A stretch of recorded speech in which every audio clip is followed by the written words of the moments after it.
Dr. Martine Rothblatt is Chair and CEO of United Therapeutics, a $4 billion public company offering FDA-approved medicines for pulmonary hypertension and working on manufacturing an unlimited supply of transplantable organs.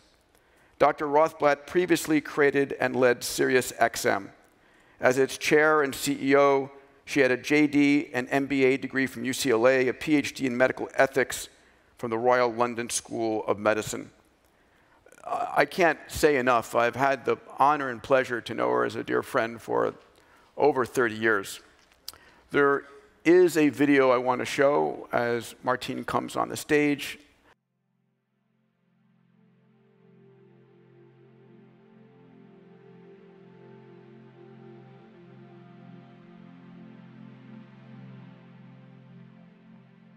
In 2011, United Therapeutics CEO Martine Rothblatt challenged her company to, before the decade was out, transplant an end-stage pulmonary disease patient with a manufactured lung and return them safely back to health. By 2017, they were manufacturing over a lung a month, and by 2019, dozens of lives had been saved. But the need for transplantable hearts and lungs is thousands of times greater, and a way is needed to deliver these tens of thousands of organs without the drawbacks of conventional rotorcraft. So the biotechnology company led by SiriusXM's creator, who was also an avid rotorcraft pilot, designed and optionally piloted fully battery-powered rotorcraft. Together with her partners at Tier 1 Engineering, they built and flew prototypes that established Guinness World Records for electric helicopter distance, altitude, airspeed, and payload. As their electric helicopters move towards certification, they are simultaneously ramping up their organ manufacturing capabilities. By the end of the coming decade, they expect to manufacture organs that are customized to the patient's DNA, so no immunosuppression will be needed. These personalized organs will be delivered from their points of manufacture to the transplanting hospital on set schedules by a fleet of hundreds of quieter, zero-carbon, and optionally piloted rotorcraft. At United Therapeutics, biology is technology. Please welcome to the stage Dr. Martine Rothblatt. Thank you.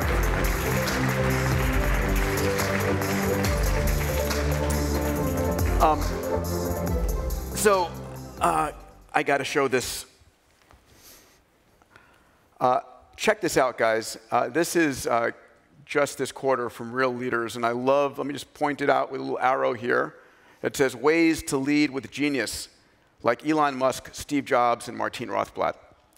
I mean, what amazing company. Extraordinary.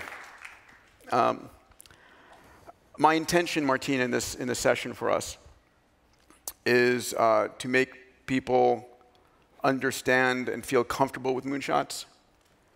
There are so many challenges to be had, failures along the way to success, doubts.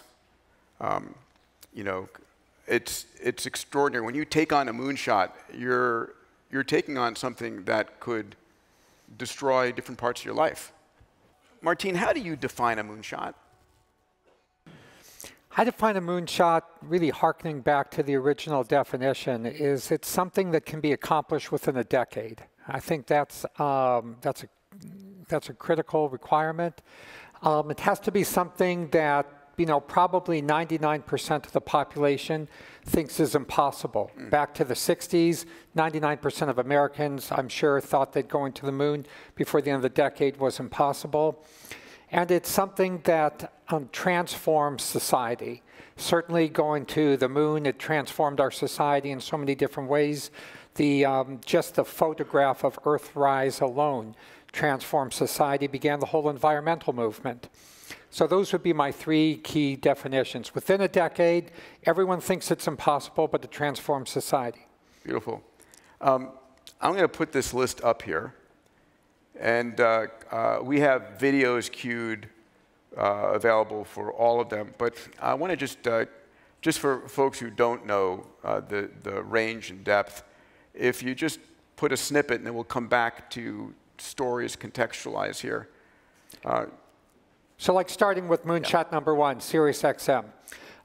We did it within a decade. I sought FCC permission, created the system in 1990, and it was operational by 2000. Everybody thought it was impossible. The FCC thought it was impossible. The people who followed me as a CEO, like Mel Karmazin, who was then at a network of FM broadcast stations, thought it was impossible. People thought that the signal would not pass through leaves. People thought it wouldn't work in cities. People thought it was impossible in the day and age when all the satellite dishes were dishes, that it would be impossible to have a flat planar antenna on top of a car roof that would be able to receive signals from 1/10 of the way to the moon. Yeah.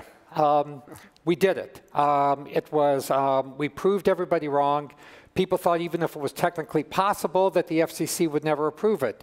In fact, the whole National Association of Broadcasters fought us. We got it, we got the spectrum. Then they said, okay, even if you do it, and even if it's approved, and even if you launch it, there's no business here. You'll never raise the money for this because on the day you launch your system, how many people are going to be listening to it? Everybody only has AM and FM radios. But in fact, as you know, now 30 million people are paying subscribers to Sirius XM. In my day job, I make medicines that save people's lives, and I've received more thanks than I could count for all the people whose lives have been saved. But truth be told, about 10 times more people have come up to me and asked to hug me just for bringing Howard Stern into their life. Oh, my goodness. Moonshot 2. So Moonshot 2, you know, this was another thing. I had long considered myself transgendered, but kept it strictly under wraps because I didn't want to sabotage my career and my ambitions in any way, such as at Sirius. And but then I decided to transition within a decade. It was, most people thought it would be absolutely impossible to continue to be CEO of a publicly traded company while you're transitioning from male to female. And certainly it was transformative for me. And I've been pleased to have so many people decades younger than me who have gone ahead and come out as transgendered or as gender non-binary and say the fact that somebody could be transgendered and be a successful public company CEO gave them the strength to do that. So it's been transformative for all of them. Amazing. Yeah. Moonshot number 3 is the one that just makes me tear up. Please. So once again, as your Digital Peter said, and by the way, I think Digital Peter has a great career as an Audible reader. He's got quite a nice voice it was there. Ready I end up reading my book for Audible, and it was ready a month after I finished reading it, so close. You've got your own competition. Yeah. Yeah, you're going to obsolete yourself there. But our daughter, as Peter's book recounts, she had a fatal disease, pulmonary arterial hypertension. Everybody died of this disease. It was a rare disease. Only 2,000 people are alive at any one time or were alive at any one time with it because as soon as people developed the disease, they turned around and died within 3 to 5 years. And so it was something that I had to do in less than 10 years. 10 years would have been too long. It's something that everybody considered to be impossible. Nobody who's a satellite engineer, whose last biology class was in high school, comes up with a medicine to save their daughter. That's just insane. That's crazy.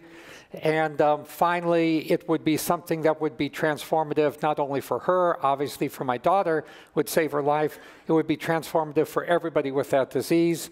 And lo and behold, 5 years after I started the company to solve this disease, we had an FDA approval for our first medicine to treat the disease. It saved my daughter Genesis. It proved all the naysayers wrong. We now have 40,000 people in the US alone living with pulmonary hypertension. So once again, less than 10 years, transformative, proved everybody wrong. And best of all, our daughter Genesis, who's also friends with Peter, works in our company, United Therapeutics, trying to help other people with other rare diseases get cured. Let's hear it for that one, huh? It's extraordinary. So I want to double click on 2 parts of that, which for me, do you remember that moment in time where you said to yourself, I'm going to take a shot at figuring this out. If no one else is going to save her, I'm going to do it? I do, Peter, and I think there's a little bit of the TED video that recounts that. And by the way, you know, millions of people, I think, have watched that video, and I owe that thanks to you, Peter, because I didn't even want to really do that interview with Chris, but Peter kept like bugging me to do it, and I think it's inspired. I know it's inspired many parents to try to cure their children or family members' diseases. Because we're living in that day and age where you don't have to take impossible for an answer. Yeah, but you know, it was not quite that way in the 1990s, and I had a great career at SiriusXM. I am a dyed-in-the-wool spacer. All I like doing is like throwing satellites into space. So we get this diagnosis, and I'm crying. And I said to the doctors, surely, you know, there should be somebody working on a cure. No, nobody's working. So I just undertook myself to find all of the 20 doctors who treated this disease, and I said I would give them the money that they needed to find a cure. About 10 of them gave me proposals. I funded their proposals. I made in their proposals, they sign up to quarterly milestones. And this is a key lesson, I think, in terms of like, if I could say, making, you know, Moonshots real. After like 6 months, and I'd meet with them every 3 to 4 months, and after 6 months, none of them were any closer, but they'd taken like, you know, hundreds of thousands, actually millions of my money. I was getting pissed off. I said, how dare you guys, you know, take my money and promise to develop a cure for my daughter. She's fainting, she's falling down, she's hitting her head on the ground, she's in the hospital more than she's out. And I just like said to myself, it was almost like I went through an incredible Hulk transformation. You know, I shook. I said, I don't care if it's the last thing that I do in my life, I'm going to save my daughter Genesis. And every day after that, I said, if it's the absolute last thing in my life, I'm going to spend 100% of my waking hours and no sleeping hours to cure Genesis. And that was the moment that made me do it. Amazing. You know, we had a session this morning on sort of strategizing your moonshot and saying that this needs to be fueled by immense emotional energy. Superhuman. There's no such thing as a part-time moonshot. I hear people saying, oh, I'm going to like to change the world. And once I'll do that part-time because I can't get paid for doing it. Never going to work. Okay? You have to be, you know, we've all got like our one life to live. And you've got to be able to lay your life on the line for the moonshot. Just like those astronauts and the Apollo astronauts and the Gemini ones who paved the way for them and the Mercury astronauts who paved the way for them, they laid their lives on the line. They didn't know that any of them were going to come back to achieve that moonshot. Us who make entrepreneurial moonshots, you have to be able to say, achieving this moonshot is more important than my life. So I'm going to put every fiber of my life to doing that. And to me, I love doing that. That makes life exciting. Yeah. Over and over again. Now, another thing I want to double click on here, Martine, is you had no biology or you know, molecular biology or cell biology background at all. And so one of the questions here is a lot of folks in the audience may desire to do a moonshot on something that there's a childhood passion for, or there's a, you know, an energy to solve an unsolved problem, but they don't have a background in it. All you need to know is how to read. You know, we're all very lucky. We've got like 100% literacy in this country and more countries. Even without the beautiful work of Larry and Sergey in organizing all the world's information for us, even before that, there are still like actual libraries, there's still actual bookstores. What I did is I started at the level of like biology for dummies and just like worked my way up through high school biology textbooks, college anatomy books, peer-reviewed articles, back and forth. There is, whether it's in engineering, math, or physics, good Lord, like junior high school kids, you know, can learn physics. Even elementary school can learn physics. Dean's First Robotics Organization teaches kids in elementary school, junior high, and high school how to code, how to do mechanical engineering. Every single person in this room can learn any subject matter that they want, as long as, for starters, you just know how to read. And probably, you know, in this day of YouTube, you don't even need to know how to read. Amazing. When you decided to cure Genesis, you took on that mission. Yes. Who'd you tell first? Was it Bina? I told my wife, Bina, yes. Yeah. And she was like, as she is with me, I've got, you know, the greatest partner of my dreams I could ever wish for. That's like moonshot number 2. Find your dream love. Done. So she's always like, you know, my wingmate on everywhere I fly and everything I do. And in fact, I couldn't really accomplish anything without that power of like just absolute undivided love, support. She's the best. So if you got, my dad pretty much taught me just like a couple things. One thing he taught me is like your wife's the most important person in the world, so she always was to him. And the second thing he taught me is honesty is the best policy. Just be open, be transparent. And the third thing he taught me is if you don't succeed, try again. And every one of these moonshots, you have to be, you know, my version of that is persistence is omnipotence. If you don't give up, you will succeed. You have a quote you once told me about getting no for an answer. Do you remember that? Yeah, every no is just a step closer to yes. Yeah, so and one of the things I think you said was that doing something big and bold, you're going to get 99 no's. I did get 99 no's. After raising money for like my first satellite project, Pan Amsat, I thought like, you know, I would have like a clean slate with Sirius. No, there was a whole bunch of no's. People say there's no market for satellite radio, blah, blah, blah. Then after doing Sirius, I thought, okay, when I go and raise money for a biotech company, people say, you made a lot of money for me. They said, well, like, we'd really believe you in your next satellite company, but you don't know anything about biology. So, but if you gave up during those 99 no's, you would have never succeeded, right? So you just got to be persistent. And if you believe in what you do, you will have that persistence, and that persistence will get you to total powerfulness, which is what I call omnipotence. And I love that, right? You go into a meeting, someone says no, and you say yes. Yeah. One no closer to yes. Absolutely, absolutely. Of course, you know, to be human, it could be depressing, but, you know, you've got to, there's this great, you know, Buddhist saying that, you know, every failure should just be treated with a smile and a desire to move forward. And so don't, like, go down in the dumps. The past is behind you. Everything is about moving forward.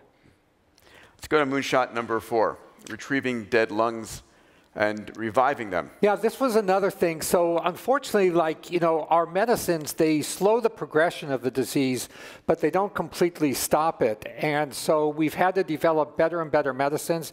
We now have 5 medicines approved at the FDA. Within the next 18 months, we're expecting to get anywhere from 3 to 5 new approvals at the FDA. The only absolute cure for a lot of lung diseases, such as cystic fibrosis and whatnot, is a lung transplant. But as Digital Peter told us, there's not enough lungs for everybody. So I figured out a way to go ahead and have all the lungs that people kindly donate as being an organ donor. But unfortunately, the vast majority of the time are thrown away, because when people die, the dying processes of the body rapidly mess up their lungs, fill them with mucus and stuff that you would not want to transplant into another person's body. I figured out a way to actually take dead lungs and, in essence, remanufacture them into healthy living lungs. We do this now in Silver Spring, Maryland. Starting next month, we're doing it at the Mayo Clinic. We've now saved over 116 people's lives. I've met these people. They're enormously grateful. They're amazing. They take me to their garage full of oxygen tanks. They say, we don't need any of these oxygen tanks. One of them has gone on to win the shot put gold medal in the transplant games. It's a miraculous treatment. Amazing, amazing. Was this, yeah.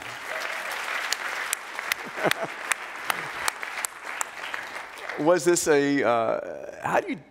were there failures along the way here? There were failures along the way. How did you deal with those failures? Well, there still are. So first of all, like all these lungs, we say to transplant centers around the country, basically give us your unwanted, cold, hungry, dead lungs. They send them to us. We're not able to save everyone. And our saving rate started at only 10%. Now it's up to 60%. Oh. So we're constantly learning, constantly getting better. We bring a dead dead piece of tissue alive under a glass dome that's operated on by expert technicians, just like you'd operate on a person's body. And we continue to get failures. We get people who die in places that we can't get their lungs in time. So just every failure, I keep trying to do things better and better. One of the ways that I'm doing it better is saying, well, let me not rely completely on people dying and donating their lungs. So we teamed up with Craig Ventnor, the decoder of the human genome, another great relationship, Peter, that you introduced me to, and have modified the pig genome. We've now created what we call the 10-gene pig. That's 10 human genes or porcine knockout genes that make the pig's organs compatible and tolerable in the human body. With the pig organs, we're going to start with the kidney, because right now there's over 100,000 people dying on dialysis. And starting next year, knock on wood, I don't know if you got wood around you, knock for me. But next year, we hope to have our first, what we call xenokidneys. These are genetically modified pig kidneys to be tolerable by humans, transplanted into humans in 2021. Amazing. Absolutely amazing. Again. So lungs, kidneys, what other organs are you? Hearts. We were also on the same 10-gene pig that we've grown. We are the world's largest cloners of pigs. We've got like 1,000 people in our company, but we got more pigs in our company than people.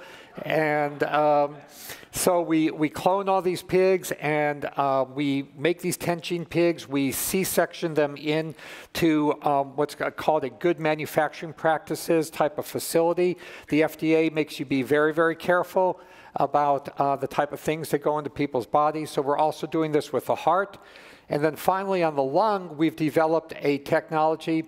This is going to sound like a repeat phrase, but it's all true. And Peter's been my friend since we were both like, college age, and I don't need to brown nose him or anything. But you guys are lucky to be here. And the real moonshot man, I would say, is you, Peter, because even the next person I'm going to tell you about, which is linked up to Avi, who was on the stage before, I attended one of the abundance, singularity, meetings that Peter convenes. I met the team at 3D Systems, run by Avi. I was only there thanks to Peter. And long and short of it, we have now developed a technology to 3D print human lungs using human collagen grown in genetically modified tobacco plants, so we can 3D print an unlimited supply of human lungs that are cellularized with a person's own cells derived from stem cells from that individual. So that technology will allow me to have an unlimited supply of lungs. The porcine technology will allow me to have an unlimited supply of kidneys and hearts. All of that will be done in under 10 years in this decade, some, like I just said, starting next year. All of which most people thought was impossible, but now people are realizing is inevitable, and all of which will transform medicine so people can live longer, healthier lives. Extraordinary. Again, I mean, are we living towards a world where we have an extra set of standby organs? Yeah, I think that in practice, keeping a fully functioning organ alive in a bioreactor is something that it takes a lot of effort to do. We recently broke a record in that we keep our organs alive for a week. That was something that was thought out also to be impossible. I think what will happen in practice is most people with end-stage organ disease, it's something like, the doctor says, sorry to say this, but you've got like a year to live or 2 years to live, something like that. Who do you call? Martine Rothblatt. Well, call United Therapeutics. And what we'll do is at that point, we would start preparing an autologous, meaning based on your own body organ for you. There will be, and that process, by the way, takes less than a month. So it only takes less than a month for us to grow a whole healthy organ for you. The scaffolds for the organs, we are now printing in 48 hours, thanks to the great partnership between United Therapeutics and 3D Systems. But sometimes people die suddenly, or they need an organ suddenly, or else they won't, or else they will die. Like you get in a car accident, or our fighting forces overseas get shot, step in a mine. So there, the porcine organs are beautiful because we eat 100 million pigs a year in the country. So no one's going to miss like a few pigs being grown for organs, and we will produce every day additional porcine-derived xenokidneys, xenohearts, even xenolungs, even xenolivers. And we've been talking to DOD that we will just ship a set of organs every day to wherever U.S. forces are fighting. And I do have a sixth sense we're going to be fighting somewhere. It is a dangerous world. So whoever would need those organs in the battle theater would have them every day. If you didn't need them, no harm, no foul. Nobody's going without an organ because those were thrown away. Amazing. You recently, yeah, I'm going to do it. Let's do it again. I mean, so do you feel like you're living in a science fiction future hearing this conversation? And Martine has a pretty good track record of hitting all of her moonshots. So I have a high degree of belief and confidence that you'll hit those. You recently took on a new hobby in the last half dozen years or so as a pilot. Well, the other thing, Peter, which is very important to me is figuring out technological solutions to keep climate change at bay and not give rise to the, potentially, I don't want to sound dramatic, but I think it's pretty real, tens of millions or possibly even hundreds of millions of people who could die from sequelae of climate change. So we have a couple of projects that, again, I hate to keep saying this, that, I thought they could be done in a decade. Everybody thought it was impossible, and yet they are transformative. So one of them is in the field of aviation. The other is in the field of building construction, which together, represent well over a third of CO2 footprint. In the aviation, we are building electric vertical takeoff and landing aircraft, which would be charged using sustainable energy sources. So the acronym there is eVTOL. When I started doing it, the only individual I found, this is back in 2014, who thought that I had any chance of success was Dean Kamen, who Peter also introduced me to. Thank you, bro. And by the way, Dean is here with us. I don't know if he's out here. There he is, the amazing Dean Kamen over there, ladies and gentlemen. Let's hear it for Dean. And as I always must, the most important organization in the world is First Robotics. I will say that every time. Dean's organization that trains up a global cadre of engineers who can all go professional when they finish. Anyway, Dean, thank you for the work that you do. So even I think Dean was amazed, and it's when less than a year after he gave me confirmation for under $1 million, I was able to retrofit a Robinson R44 made right here in Southern California, completely electrified with energy density batteries, which are like half what are available today, and successfully hover and fly. And so Dean was blown away on that. And then we've successfully improved and enhanced our eVTOL technology. My one little brag I'll say here is I'm very proud to have the Guinness Book of World Records for longest, highest, heaviest flight in electric-powered aircraft. So that's very cool. And then the other side of this is that I decided to build the world's largest zero carbon footprint building. Everybody, like all the politicians and whatnot, said, oh no, you have to wait till 2050 to build like a zero carbon footprint building. I mean, the Swedes have some cute little 1,000 square foot homes. I said, bullshit, I'll tell you how to do it. And I finally persuaded the architects to do it. It was not easy, but we now have we did in less than 5 years, built the world's largest zero carbon footprint building. It's in Silver Spring, Maryland, 150,000 square foot, all powered, heated, cooled, right on the footprint of the building itself. Wow.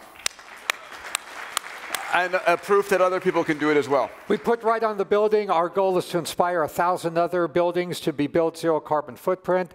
We've been visited now by the board of directors of the American Institute of Architects and all kind of construction associations. So I believe, in a similar fashion, Peter, to the way you've inspired so many people with the X Prize, I believe that we are now inspiring and we've now proven that it's something that could be done in the 2020s. Within 10 years, we can have building codes that require every building to be zero carbon, carbon neutral. Amazing. That can be done. Amazing.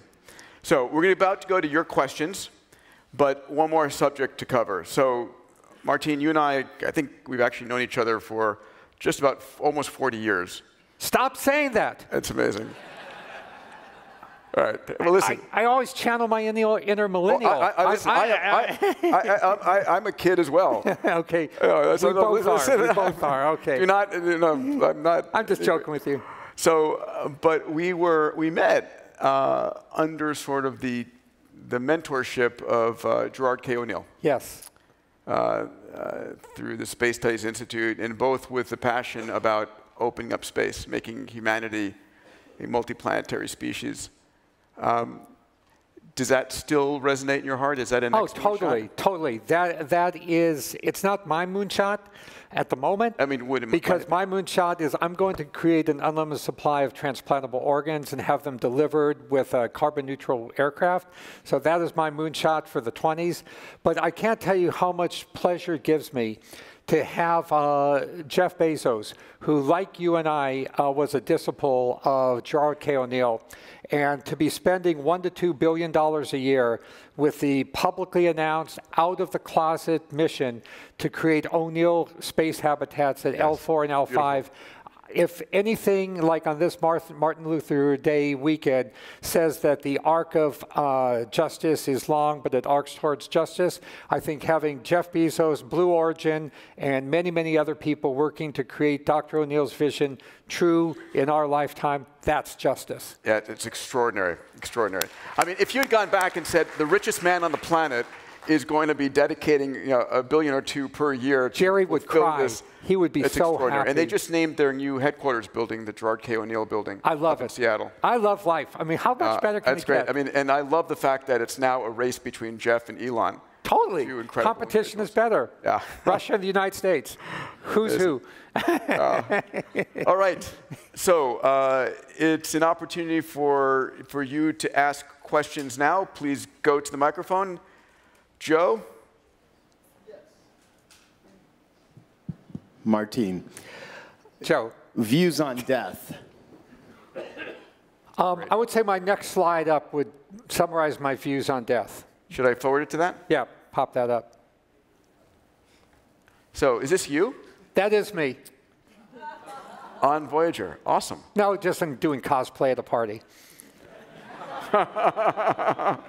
But everybody says, defeating death is impossible.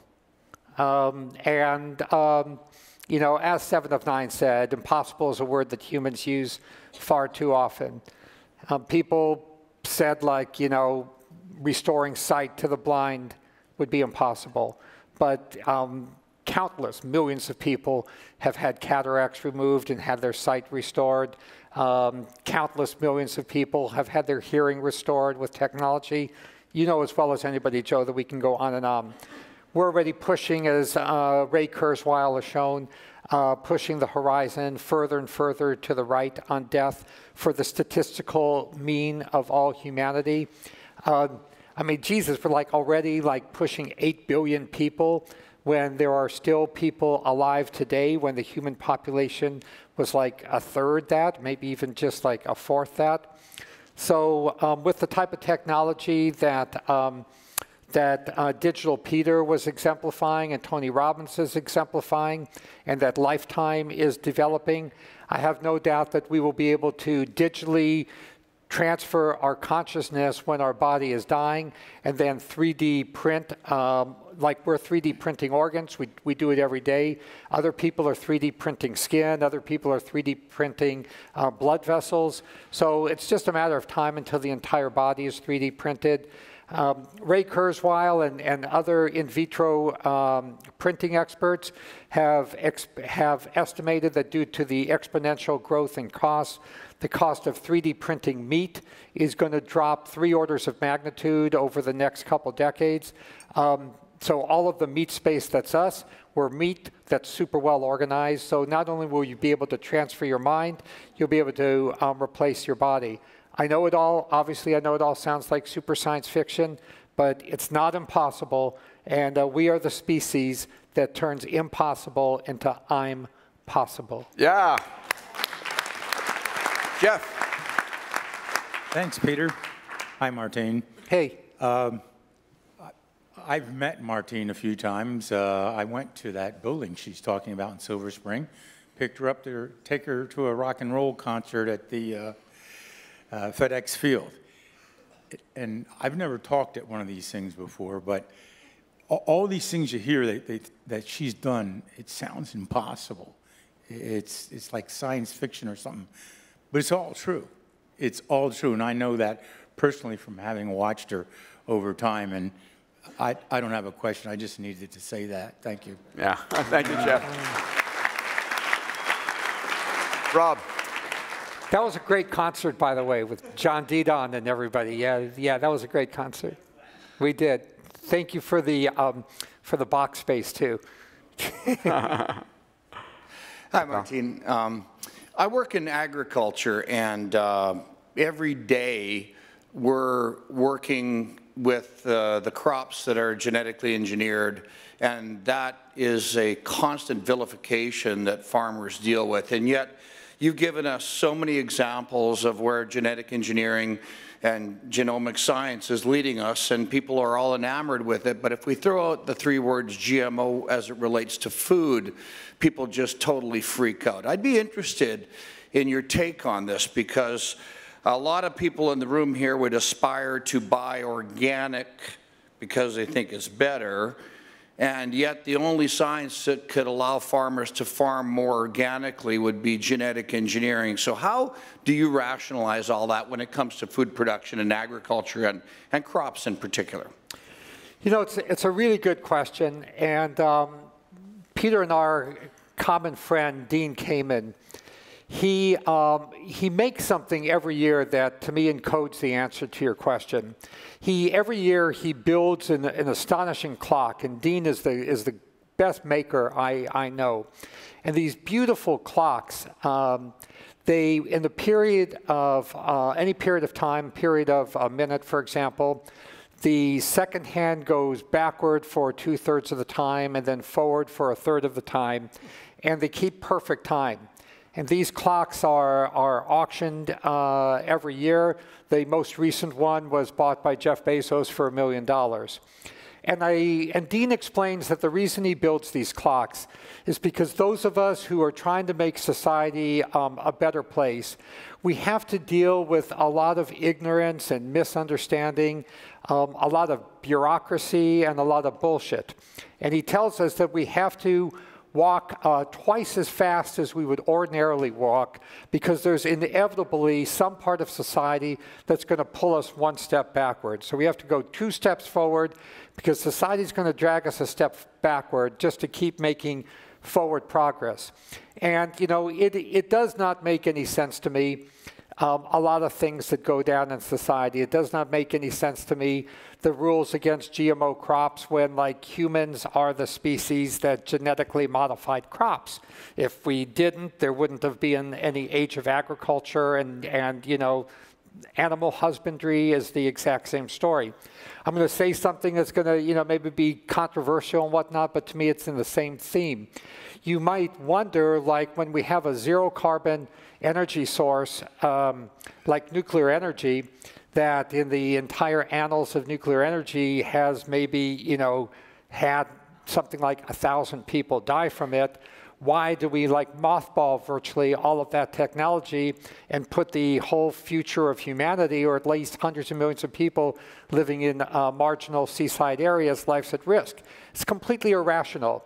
I constantly have to deal with irrationality when I'm dealing with, like, getting communication systems approved earlier in my career, or now, you know, getting medical systems.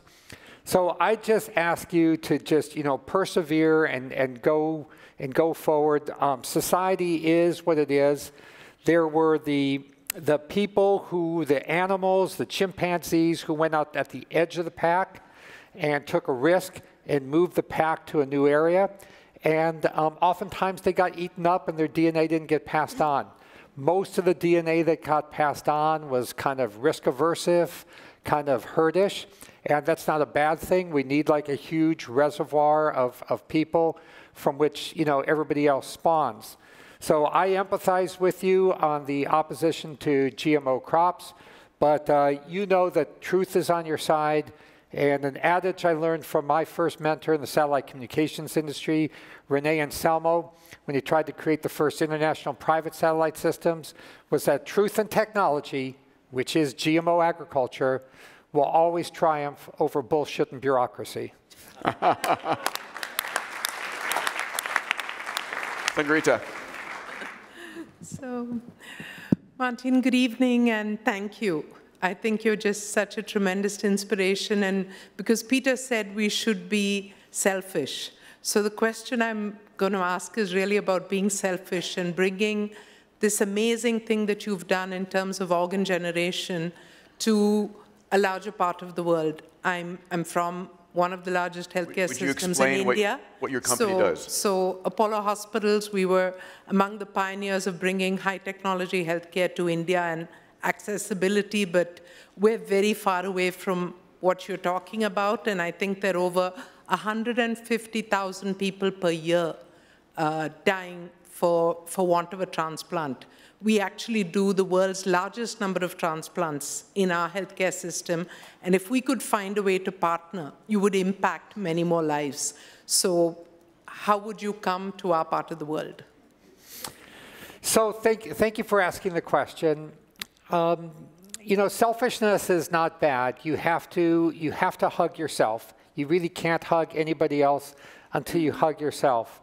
And you know, even people like Nelson Mandela, he pointed out that we have to be selfish and let ourselves shine, because it's only in letting ourselves shine that we radiate the light that everybody else can then find the pathway, light the candles in the dark. And this is for those people. This is for, you know. So I have to tell you, it is a very hard job that, you know, requires me and hundreds of other people to work day and night to create these pharmaceuticals and to create organ manufacturing technology.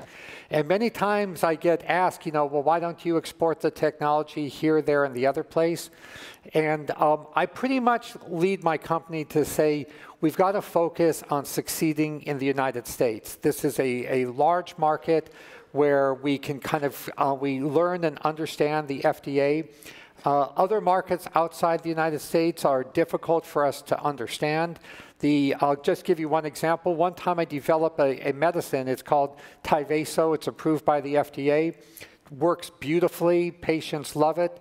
And I went to get it approved in Europe, and they refused to approve it because at one of our clinical trial centers, there was a patient who enrolled in the clinical trial without first giving their informed consent. They later did give their informed consent, but it was after they were already dosed. And in another clinical trial center, there was not visited often enough by medical monitors, which if you do clinical trial development, you have to have the centers regularly visited by these monitors. So the Europeans didn't approve this medicine. They said, well, you could do your clinical trial all over again, meet this good clinical practices, quote unquote. So, you know what I said to them. I mean, I did give them the middle finger, and because that was just so insane and irrational and annoying, and literally, you know, hundreds if not thousands of people in Europe suffered because of that. So I just try to focus on the market that I know and I understand, the technology that I have a handle on, which is US. I know it sounds selfish, but I'm trying to be open and honest with you. I hope you guys in India, I hope and pray that you see what we're doing. We certainly publish everything that we're doing. Our patents are published so people could see them. And I hope and pray that you copy, innovate, and do even better than we do so I can start copying you.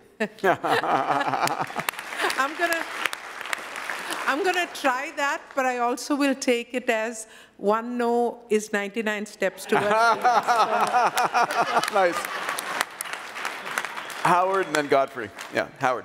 Hi, Martine. I noted that you are on the scientific advisory board for the cryonics company Alcor.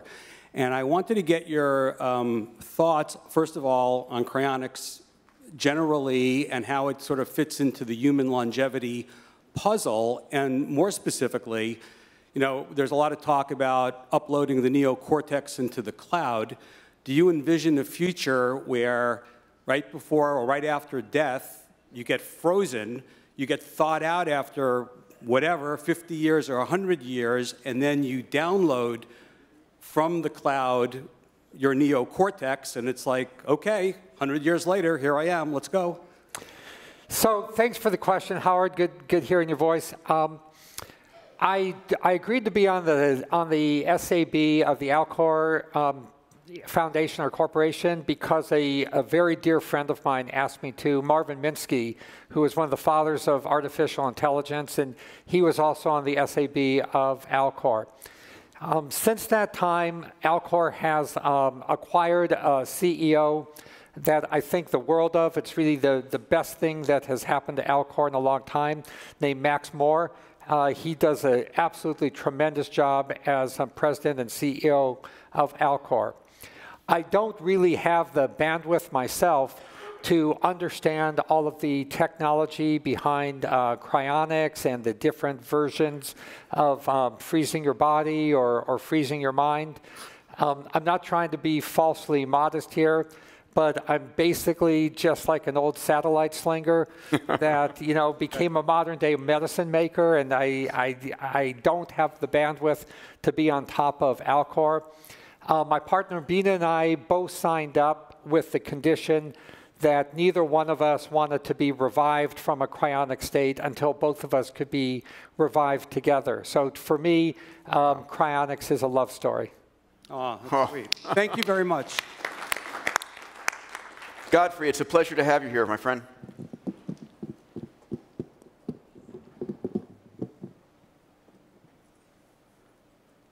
Massively grateful to Peter to get to be here. Hello, Martine. I am Godfrey. Thank you so much for being such a spectacular powerhouse of inspiration. Question for you. How do we maintain focus on our moonshots, avoiding distraction, and especially avoiding shiny objects in drone? Beautiful question. In a world of abundance, we have so many opportunities all the time. How do you focus? I'm pausing because it's a deep question, and you know I've got to work it through all the processors in my mind. What focuses me most is love, and I love my partner Bina. I love all four of my children, my grandchildren. I know my daughter will eventually need a transplant. I love humanity. The proof that I love humanity comes from Robert Heinlein's definition of love, which is the condition when the happiness of other people is essential to your own happiness. So I want all of humanity to be happy and not have people blowing each other up and threatening mass destruction with each other. So the way I take all of that love and I focus it down is, you know, what can I do? Through the years, I've been able to assemble an incredible world-class team of scientists, engineers, and allied professionals to create an unlimited supply of organs. I'm blessed to have amazing partners like Dean Kamen from DECA and so many other companies that we work with. So I've just decided that whenever I get somebody asking me to go into a new area, such as Alcor asked me to be on their SAB, but I've actually not done anything there because I'm just totally slavishly focused on one, creating an unlimited supply of transplantable organs, and two, doing it in a way that will inspire many others to solve climate change in our time before it gets worse. Beautiful. Yeah, Godfrey wants to finish.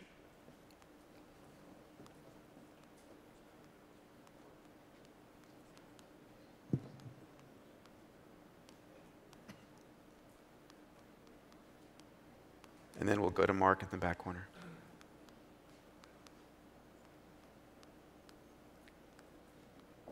We need that brain-computer interface. Beautiful answer.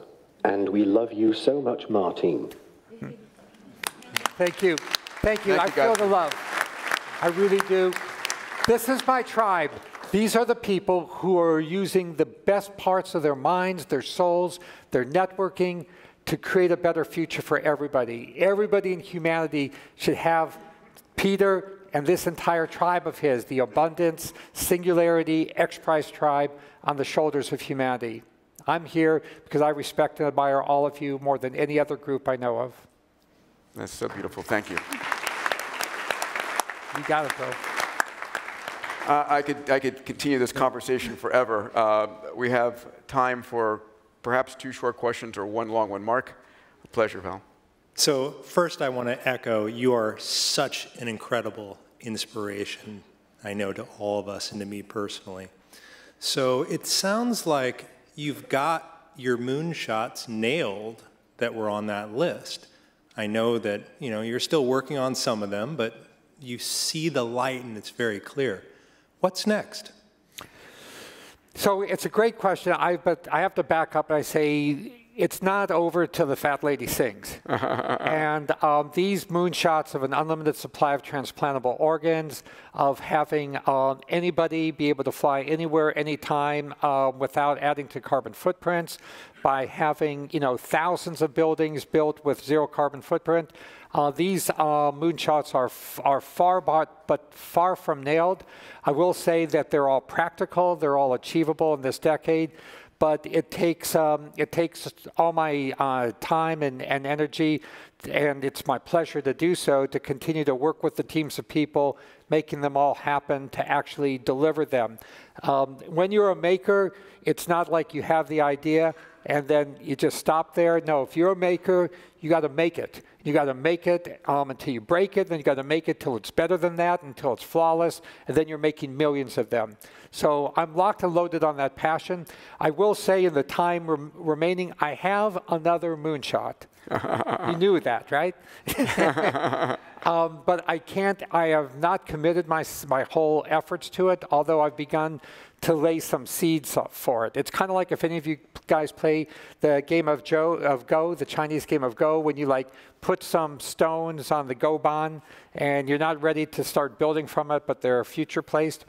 So I'm a big believer in the field of computational biology, which basically means digitally replicating all human, or for that matter, animal, biological functions in the computer the way we digitally simulate the Earth's climate and weather. And so ultimately that you could digitally model parts of the body, the liver, the lungs, the heart, down to the cellular level, down to the intracellular level, down to the level of which factors cause particular DNA to be expressed, copied onto RNA, proteins assembled and sent out in the bloodstream. All of that can be digitally replicated with the exponentially growing amount of computer power we have today. If we could do that, then we could test new medicines much more quickly than we can today. So I've created a laboratory at United Therapeutics called the Computational Laboratory for In Silico Molecular Biology. Its acronym is CLIMB. And our goal in this laboratory, and the brilliant computational biologists who work in that laboratory, are to turn what today it takes 10 years to do a clinical trial, to do 10 clinical trials in 1 day. And there's nothing that violates the laws of physics about doing that. There's nothing that violates the laws of economics to do that. In fact, all of the megatrends in society are supportive of it, such as access to massive genomic databases. So we could test a digital version of a molecule in millions of human genomes in a day, get a much better safety profile than we could ever get in a few thousand-person clinical trial. We could test medicines in digital rats and digital humans, which get much better results than you would ever get in normal toxicology studies. And it is a moonshot for other people, but I'm going to be their wingmate on this, to be able to do dozens of clinical trials in the time it takes now to just do one. Amazing. Thank you. And if you thought the world wasn't moving fast and that we weren't going to hit our multi-100-year lifespan, guess again. Adarsh, you have last question here, my friend. Great. Martine, thank you so much. You especially resonate because I have a brother who has been a transplant patient for about 24 years, so thank you so much for what you're doing. My question for everyone here is really about linking a few things you've said. You said you resonate with climate change, and clearly you're trying to create this endless supply of organs for human beings. What I'm also keen on understanding from you is, when it comes to climate change, there is a link between animal agriculture, which is quite disgusting to the extent at which it's got to and what it contributes to global warming, etc. But without going into that, there's some companies that have set up on the back of growing organs for human beings into actually producing meat, one being Memphis Meats, which is quite notable. I'd love to get your thoughts on how dramatic this switch over to actually producing meat will be. Is it a moonshot of yours? How do you resonate with this in terms of actually feeding the planet based on your experience and some of the moonshots that you've done, which maybe translate across to this challenge that we have as human beings? Well, thanks for the question, and I totally resonate with you on always keeping the entire world in our consciousness at all times. So I do believe that it's inevitable that meat production will go all in vitro production, meaning basically manufactured meat. I am a good friend of Seth Goldman, chairman of Beyond Meat and shareholder in that company. That's not in vitro meat, but it's like another alternative way to help address the situation of the CO2 footprint associated with meat, and as well as ethical issues of the treatment of the animals and all that. So I think that we could be, I agree with Ray Kurzweil, that it is essentially inevitable that over the next several decades, certainly long before 2050, I would say something like 90% of all meat consumption would be in vitro meat. And I only say that because the costs of producing in vitro meat are dramatically, exponentially decreasing. The technology to make it indistinguishably tasty from regular meat is keeping pace. And then there finally will be like a macro cultural thing, just like kind of smoking cigarettes disappeared. It will be like eating, non-in vitro beef will seem to be a culturally disfavored pastime. Let me just add one injection there, which is in the next few months, we're getting ready to launch a large X Prize called Feeding the Next Billion. This was financially seeded by Tony Robbins, and then backed up by out of Abu Dhabi and one other benefactor can't mention, but get ready for that. That one is focused on effectively tuna and chicken. The beef product is moving so rapidly. I just want to recognize Anusha Ansari, who's in the audience here. Anusha is the CEO of the X Prize and my first benefactor for our first $10 million prize. So Anusha, I love having you here. So thank you for that. Thank you for that. Cheers. So guys, this is so amazing. I'm so blessed to have you here. And as a friend, thank you for joining us, Martine. My pleasure. My pleasure. Thanks all of you. Everybody, please stand up with me and thank Martine Rothblatt. Thank you. Thank you. Thank you very much. Awesome. Thank you. Loved it. Thank you. Thank you so much. An amazing, amazing human being. So does that give you more confidence for taking a moonshot? Seriously, I mean, going from a satellite lawyer and entrepreneur to building a $4 billion pharmaceutical company and saving her daughter's life and building electric helicopters and so forth. Clearly, she's brilliant. But I hope that you also see this as inspiration for your moonshot. What I took away from that was the absolute monomaniacal, fundamental dedication that it takes. Extraordinary.